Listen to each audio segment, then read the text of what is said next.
Bueno, hoy terminamos con pancreatitis crónica y cáncer de páncreas. La pancreatitis crónica es una enfermedad inflamatoria progresiva, igualmente irreversible, igual que la cirrosis hepática, porque en el páncreas va a haber fibrosis, va a haber distorsión estructural, va a haber atrofia del parénquima glandular, llegando a tener una insuficiencia exócrina o endocrina. Y endocrina en realidad, porque de inicio va a haber una insuficiencia exócrina y ya en etapas más tardías incluso va a haber una insuficiencia endocrina. Entonces esta fibrosis que se presenta en el parénquima, la atrofia del parénquima, todas estas alteraciones anatómicas a las que va a llevar la pancreatitis crónica, hace que sea una patología irreversible. La prevalencia no es bien conocida, pero se ha visto que más o menos es de 10 casos por 100,000 habitantes por año en países occidentales. En España reportan una prevalencia de 18 casos por 100,000 habitantes y una incidencia de 14. Son 14 nuevos casos por 100,000 habitantes por año. La mayoría relacionados con la ingesta de alcohol. En Japón, 45.4 casos por 100,000 varones y en las mujeres, 12.4 casos por 100,000 mujeres. Hay una relación mayor en el varón que en la mujer de 3:1. Y el pico de incidencia, cuando es una pancreatitis de origen alcohólico, está entre los 35 y 45 años. En cambio, cuando se trata de una pancreatitis crónica de tipo hereditaria, puede estar en personas de menos edad, ¿no? En la adolescencia o a los 20 años es que se va a manifestar esta pancreatitis de tipo hereditaria. La pancreatitis crónica está sobre todo relacionada al consumo excesivo de alcohol. Puede ser también de tipo idiopática y entre otras menos frecuentes están la pancreatitis tropical, la pancreatitis hereditaria, por hiperparatiroidismo, la fibrosis quística, alteración anatómica del páncreas que es el páncreas divisum. Cada vez se está viendo más pancreatitis autoinmunes y algunas otras de causas vasculares en el lupus eritematoso o poliarteritis también podrían causar pancreatitis crónica. ¿Qué ocurre en la pancreatitis hereditaria, en la fibrosis quística? Se ha visto que hay mutaciones genéticas que son las causantes de estas alteraciones. La pancreatitis obstructiva crónica, en esta pancreatitis va a haber estenosis congénita o puede ser una estenosis adquirida del conducto pancreático y la pancreatitis autoinmune que, como les digo, cada vez es mayor. Hay una autoinmune de tipo 1 que está relacionada con otras enfermedades autoinmunes como son la colangitis esclerosante o asociada a enfermedades inflamatorias como la colitis ulcerosa. Y la tipo 2, que es propia del páncreas, donde pues hay alteraciones autoinmunes, no se conoce bien la causa y que responde bastante bien al tratamiento con esteroides. Con respecto al alcohol, el alcohol va a provocar una secreción rica de proteínas. Estas van a precipitarse, van a formar unos tapones. Los mismos se van a calcificar a nivel de los conductos pancreáticos, ocasionando obstrucción a este nivel, ocasionando alteraciones a nivel acinar. Existe también una acción tóxica directa del alcohol sobre los acinos pancreáticos. Entonces se va a ver una éstasis acinar, atrofia de los acinos, va a haber un proceso inflamatorio crónico, va a haber una fibrogénesis por el alcohol, Luego tenemos que estos tapones van a provocar una hipertensión intraductal, disminución del flujo sanguíneo pancreático, hay un estrés oxidativo también que va a afectar al parénquima pancreático, llevando a insuficiencia pancreática exócrina de inicio y posteriormente endocrina. Entre las manifestaciones clínicas puede ser de que esté muchos años de forma solapada. Esta pancreatitis puede no causar molestias, no causar problemas y después de varios años el paciente va a presentar dolor en el abdomen superior, generalmente en epigastrio, que va a estar irradiado a la espalda. Puede irradiarse al hombro izquierdo en un 5%, y cuando ya tiene datos de insuficiencia pancreática exócrina, lo característico es que este dolor esté presente inmediatamente después de las comidas, o sea, es postprandial. Como les digo, puede estar asintomático el paciente varios años en un 10% de casos, pero ya cuando existen datos de insuficiencia pancreática, empieza con las molestias, ¿no? Y por esta razón, porque presenta dolor con los alimentos, va a tener poca ingesta, lo que le va a llevar a la pérdida de peso. La misma insuficiencia pancreática hace que tenga datos de mala absorción, esteatorrea, diarrea crónica, lo que también hace que baje de peso, y luego que ya aparece la diabetes como manifestación de la insuficiencia endocrina. Esto también hace que el paciente pierda peso.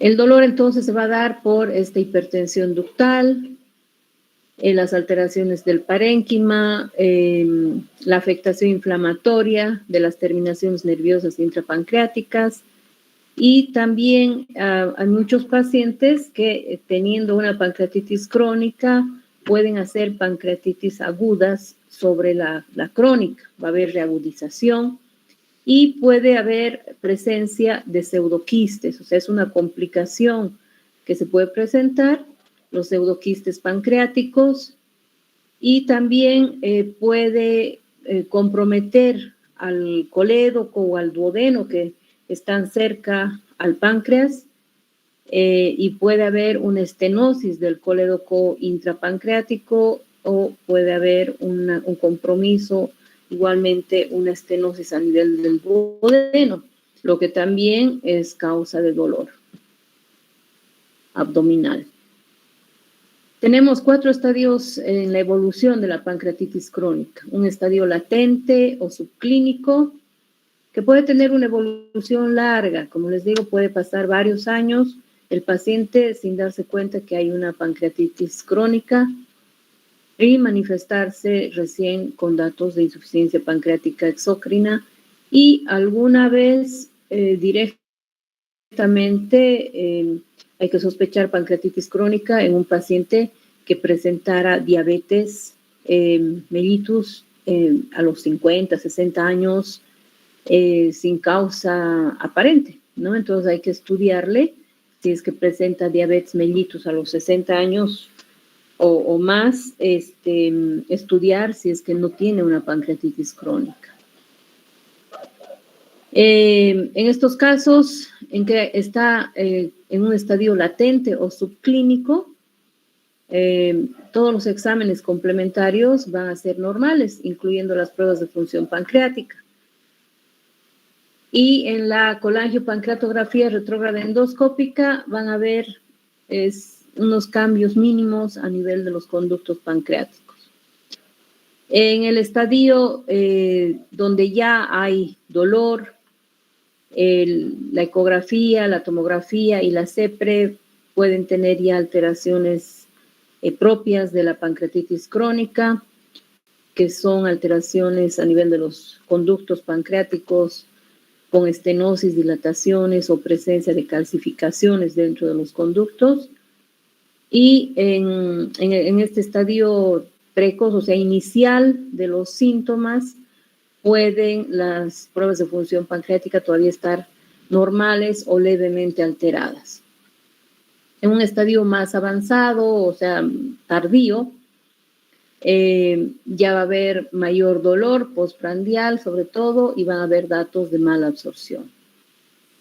Y en estadio más avanzado va a haber mayor deterioro de la función pancreática, mayores manifestaciones, una esteatorrea importante, más dolor y que puede incluso no responder muy bien a los medicamentos, entonces hay que aumentar dosis o al final terminan con prótesis endoscópicas o con tratamiento quirúrgico y además van a tener diabetes y desnutrición.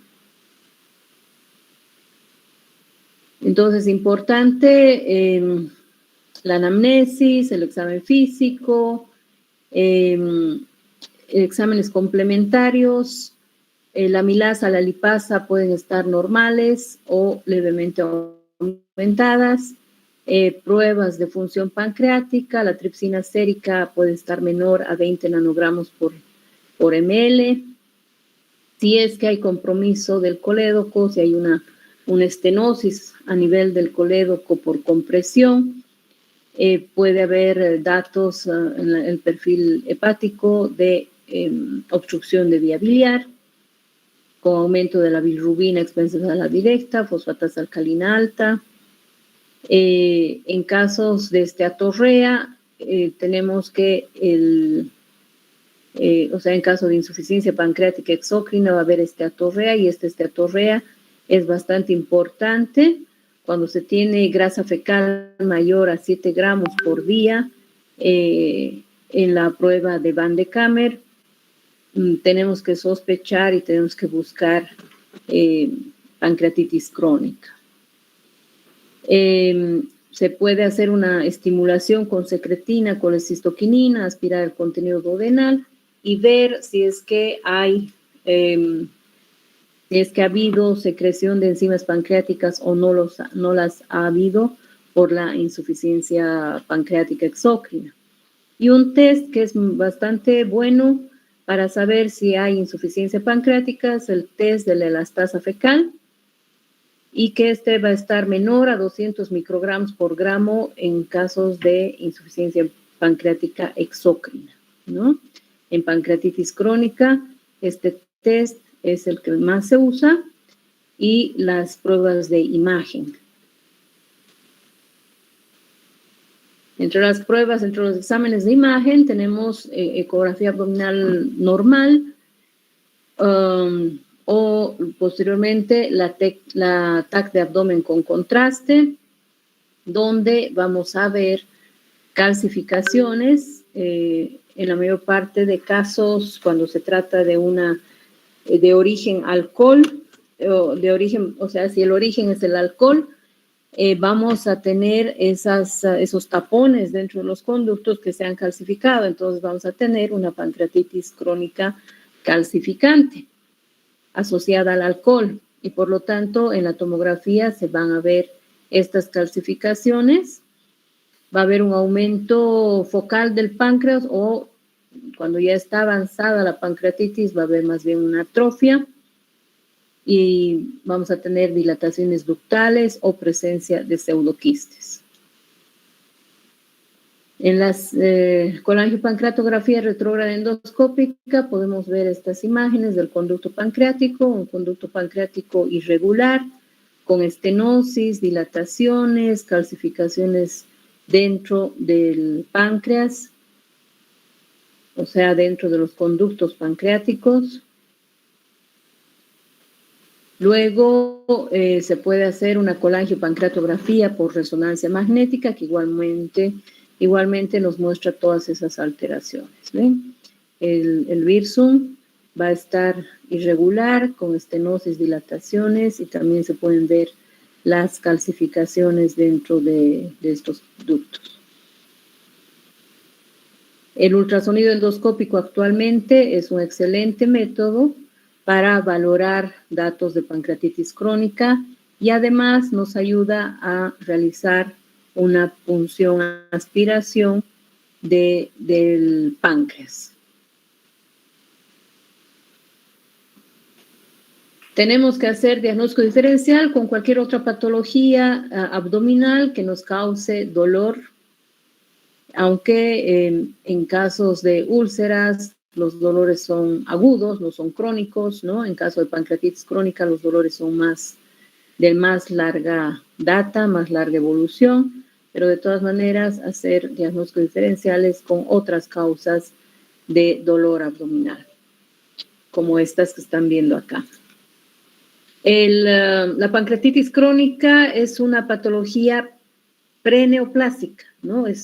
En una pancreatitis crónica podemos llegar a tener un cáncer de páncreas. Entonces, tenemos que descartar esta situación mediante una punción, aspiración guiados por ecoendoscopía o realizar una biopsia pancreática transduodenal.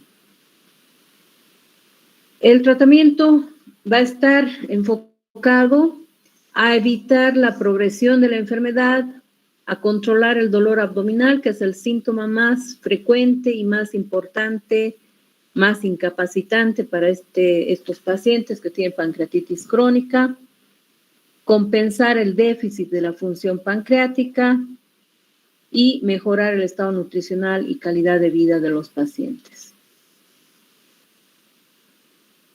Para tratar el dolor, se aconseja dar dieta fraccionada, desde luego nada de bebida alcohólica, no tabaco y poca grasa. Y se puede dar triglicéridos de cadena media a este tipo de pacientes. Luego, ayudar con enzimas pancreáticas y también se les puede dar bloqueadores de la bomba de protones, analgésicos, cada vez analgésicos más importantes, incluso llegan a necesitar morfina en casos muy avanzados, tratamiento endoscópico y cirugía por último. Entonces, se les da a estos pacientes enzimas pancreáticas cuando ya tienen datos de insuficiencia pancreática exócrina y tienen dolor abdominal, tienen síntomas de dispepsia, distensión abdominal, diarreas crónicas. Entonces, a ellos se les tiene que dar enzimas pancreáticas con una concentración de 40.000 a 50.000 unidades de lipasa con cada comida principal. Si es que no llegaran a responder, si todavía no se controla los síntomas, se puede ir subiendo dosis hasta 100.000 unidades de lipasa incluso. Y con las meriendas, con los alimentos adicionales, por ejemplo, a media mañana, a media tarde, se le puede dar 20.000 a 25.000 unidades de lipasa. Luego, en caso de que tenga calcificaciones dentro del conducto pancreático, se puede realizar una extracción de las mismas mediante la CEPRE o colocar una prótesis en el conducto pancreático, que eso también alivia el dolor, va a ocasionar, se descomprime el conducto pancreático principal, se hace una esfinterotomía y también en caso de que tenga pseudoquistes, se hace el tratamiento endoscópico de estos pseudoquistes, ¿no? Se drena estos pseudoquistes por endoscopía. En caso de que sea una pancreatitis autoinmune, responden y se controlan con corticoides. Entonces es importante determinar si el origen es de tipo autoinmune. En ellos, la inmunoglobulina G de tipo 4 va a estar elevada.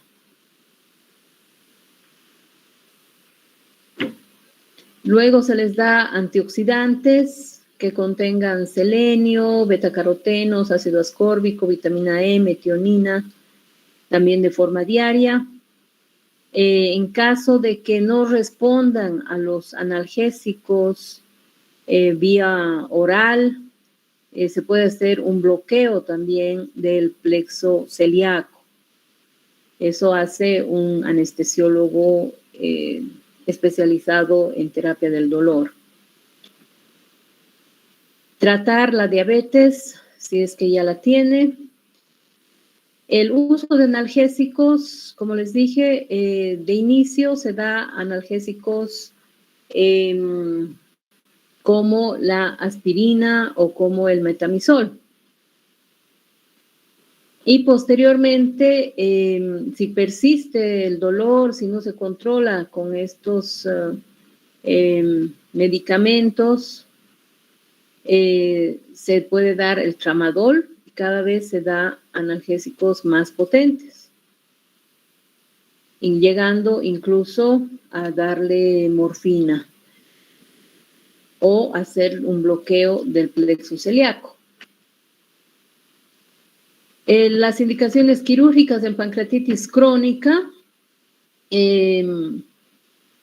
se hace el tratamiento quirúrgico si es que hay un dolor abdominal refractario al tratamiento médico, si es que hay una estenosis del conducto pancreático con dilatación en cuerpo y cola, cuando hay una sospecha de una lesión pancreática maligna o hay un páncreas diviso.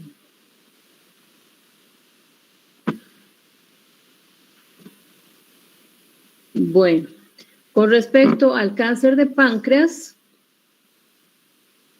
cada vez tenemos más cáncer de páncreas, bueno, cáncer a todo nivel y más también en personas jóvenes.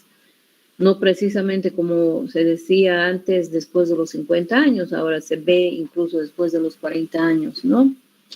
Todo tipo de cáncer.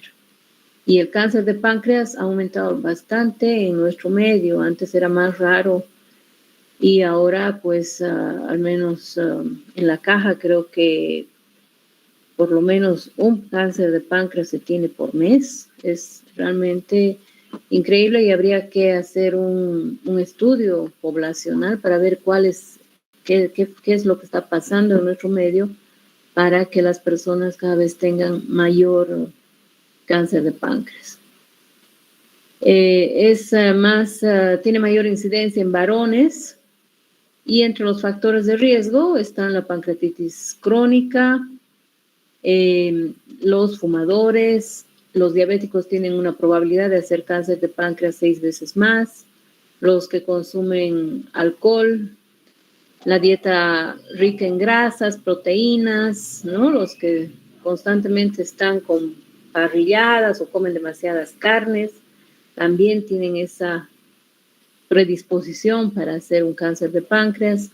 Los que trabajan o están expuestos a agentes químicos, aquellos que trabajan en fábricas de aluminio, con detergentes, soldaduras, petróleo, los chaperos, por ejemplo, los pintores, que están expuestos a este tipo de químicos, pueden llegar a tener un cáncer de páncreas. El 90% de los tumores malignos del páncreas exócrinos son de tipo adenocarcinoma ductal, originados en el epitelio de los conductos pancreáticos. Y la localización más frecuente es a nivel de la cabeza de páncreas, en un 60 a 70%, a nivel del cuerpo y cola, 20 a 25%, y que afecte toda la glándula entre el 10 y el 20%. El cuadro clínico de inicio es poco específico, puede nada más semejar que ese paciente tiene síntomas dispépticos, una gastritis, y no hace mucho caso, pues, el paciente a esos síntomas. No acude al médico y deja pasar el tiempo hasta que ya se presenta el dolor más persistente, sordo y ictericia, ¿no? Porque la causa más frecuente o el lugar donde más frecuentemente aparece el cáncer de páncreas es a nivel de la cabeza. Entonces, este tumor va creciendo y va a obstruir el colédoco causando una ictericia obstructiva. Y es en este estado que ya viene recién al médico el paciente y puede tener el signo de Cruboussier-Terrier, que es precisamente por esa obstrucción a nivel del colédoco. Y si ese paciente tiene vesícula, esta vesícula se va a distender y va a tener una masa a nivel del hipocondrio derecho. Ese es el signo de Cruboussier-Terrier. Vesícula distendida, dilatada por un cáncer de cabeza de páncreas que está comprimiendo el colédoco. Luego tienen pérdida de peso importante, se puede palpar una masa, pueden llegar a tener diarrea, acolia por la ictericia obstructiva, diabetes de instauración reciente, náuseas, vómitos, astenia, anorexia, y también como signos paraneoplásicos podemos tener el signo de Trousseau, que es una tromboflebitis migratoria, aparece en un miembro inferior, luego pasa al otro miembro, y trastornos psiquiátricos del tipo de depresión o ansiedad. Y cuando invade el duodeno puede causar una úlcera maligna a nivel del duodeno, una infiltración a nivel del duodeno, que esto también puede sangrar y presentarse como una hemorragia digestiva alta. El diagnóstico de imagen por una ecografía abdominal, la tomografía de abdomen con contraste, la resonancia magnética nuclear también nos muestra muy bien tumores pequeños, incluso a nivel del páncreas. Luego, la colangiopancreatografía retrógrada endoscópica en aquellos pacientes que tienen la ictericia de origen maligno. Se va a ver una imagen de doble estenosis como cañón de escopeta, porque ese tumor de páncreas va a comprimir, como les digo, el colédoco. Entonces, al inyectar contraste al conducto colédoco y al páncreas, estos se van a cortar. Va a haber como una amputación de ambos conductos y por lo tanto se va a ver esta imagen como cañón de escopeta, típico de un cáncer de cabeza de páncreas. La ecoendoscopía, muy útil actualmente y que nos ayuda a hacer una punción, aspiración con aguja fina por ecoendoscopía. Actualmente se hace más por ecoendoscopía y sin complicaciones, ¿no? Antes se hacía de forma percutánea, que también se puede hacer, mediante guía tomográfica, pero actualmente se hace por ecoendoscopía, es más cerca, se ve más claramente el tumor a nivel del páncreas y a través del duodeno o del estómago se puede funcionar hacia esa lesión guiados por la imagen de la ecoendoscopía y tomar muestras del páncreas. La arteriografía selectiva también podría hacerse y los marcadores tumorales para cáncer de páncreas se eleva en un 80% el CA19-9 con una sensibilidad del 90% y una especificidad del 75%. Luego tenemos también el CA494 y también podría estar alto el antígeno carcino embrionario, aunque ese es más específico para cáncer de colon, pero en todo adenocarcinoma y en este adenocarcinoma también podría elevarse el antígeno carcino embrionario, pero más específico para cáncer de cabeza de páncreas, en realidad no solamente de cabeza, sino de cuerpo y cola también, es el CA19-9. Y se puede hacer una laparoscopía para estadio del tumor. Entonces, Como la mayoría se presentan en fase tardía con metástasis, en realidad el tratamiento del cáncer de cabeza de páncreas es sobre todo paliativo. Se pone una prótesis a nivel del colédoco si hay una ictericia obstructiva y se deja al paciente con analgésicos.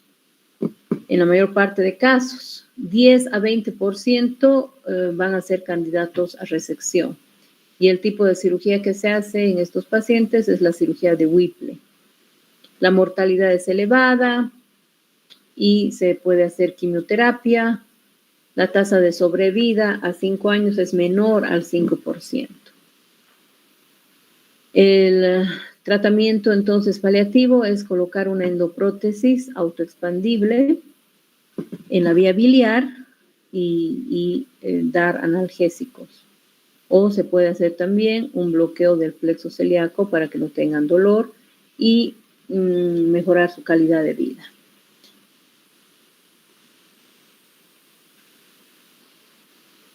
Bueno, ahí terminamos.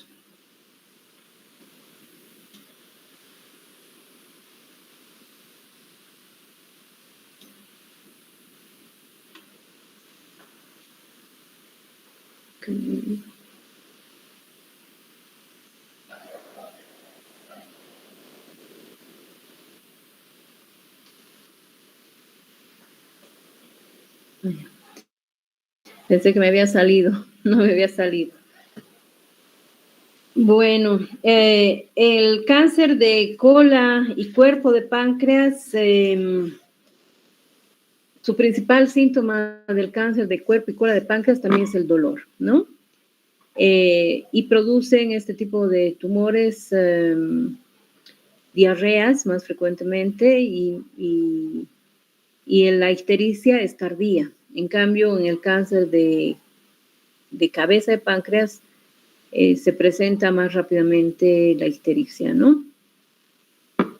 En el cuerpo y cola, la ictericia puede ser como un síntoma ya terminal, cuando invade el hígado, cuando invade a las vías biliares y el tumor está muy grande. Bueno, ¿tienen alguna pregunta? Doctora, perdón, buenas noches. Una pregunta. En las indicaciones quirúrgicas de pancreatitis crónica estaba el páncreas divisum. ¿A qué se refiere con esto?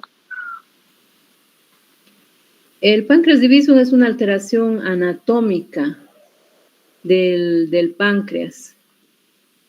Si es que causa mucho dolor, igualmente, ¿no? Si hay mucho problema de la función pancreática, mucho dolor que no se puede controlar con analgésicos, está indicada la resección del páncreas, pero exactamente no te puedo decir qué tipo de cirugía les hace. Como no soy cirujana, no sé bien, no sé, esa parte no la revisé. No sé si en cirugía han llevado cirugías de páncreas. No, todavía no, doctora. Entonces es algo anatómico que está, como que la estructura está mal. Sí.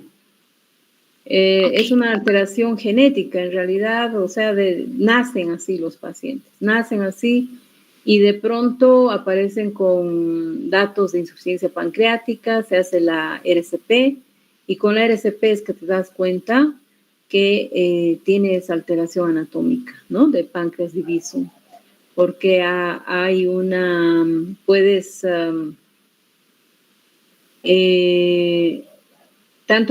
hay una papila mayor y una papila menor y ambas está conectado el páncreas. Entonces, esto ocasiona datos de insuficiencia pancreática a la larga. Y todos los síntomas que se tiene en la pancreatitis crónica, ¿no? Todas las complicaciones que se dan en la pancreatitis crónica. Pero de inicio, creo que no es que se les da tratamiento quirúrgico directamente, se les da igual las enzimas pancreáticas, analgésicos, y si luego están muy sintomáticos, recién se recomienda el tratamiento quirúrgico, pero exactamente no sé qué tipo de cirugía les harán. Está bien, doctora. Muchísimas gracias, doctora. Por nada. Bueno, como les dije ayer, voy a pasar todas las diapositivas, las clases y los datos bibliográficos, si es que quieren ustedes leer, a Eric. Y también para que vean algunos videos que complementen todo lo que hemos visto. Que les vaya bien y nos vemos en el examen, pues. Hasta luego, chicos. Estoy bien, doctora. Bueno. Gracias, doctora. Hasta luego, doctora. Cuídense mucho.